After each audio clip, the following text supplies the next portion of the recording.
मशहूर दरगाह सखी बाबा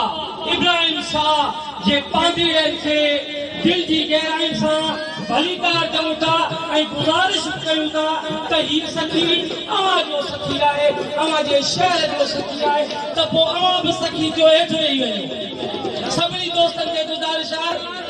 जेको अव्हां जे शहर में आयो आहे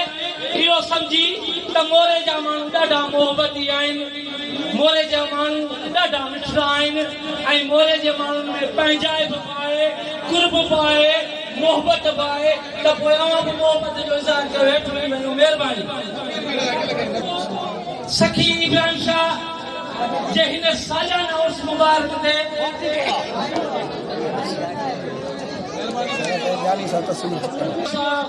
यकीन कयो त हिन जी तबियत में इजाज़त न थी ॾे, पर पोइ बि सखीअ जे इश्क में अव्हां जी मोहबत में हिते वेठो आहे ऐं साईं लाइ सभु दुआ घुरिजो त रब करीम महबूब जे सदके साईं खे सिहत,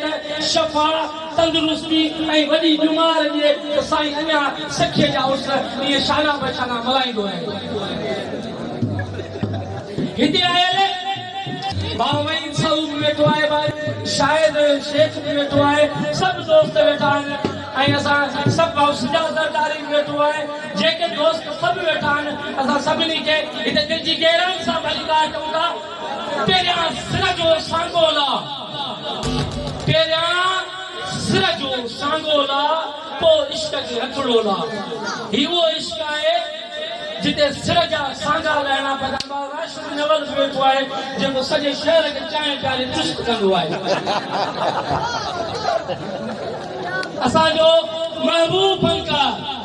हूअं बि सिंध धरती सूफ़ियुनि, औलियाउनि, दरद माण्हुनि जोधनि ते आहे। हिते हिकिड़ो सुठो फनकार आयो आहे जंहिं सिंध जे वाण बस्तियुनि में पंहिंजी आवाज़ बहितरीन आवाज़ आहे ऐं मोरे वारा ख़ुशकिस्मत आहियो जो अॼु अहिड़ी महबूब सूरत अव्हां वटि आई आहे ऐं अव्हां उन जे फन जा जलवा ॾिसंदो। यकीन कयो त अव्हां जो जेको रूह आहे उहो तरो ताज़ा थी वेंदो ऐं अव्हां मोहबत वठी ईंदव। फ़क़ीर जिनसार समूह अव्हां वटि आयल आहे ऐं असां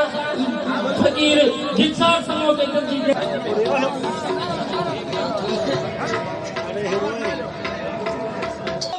महबूब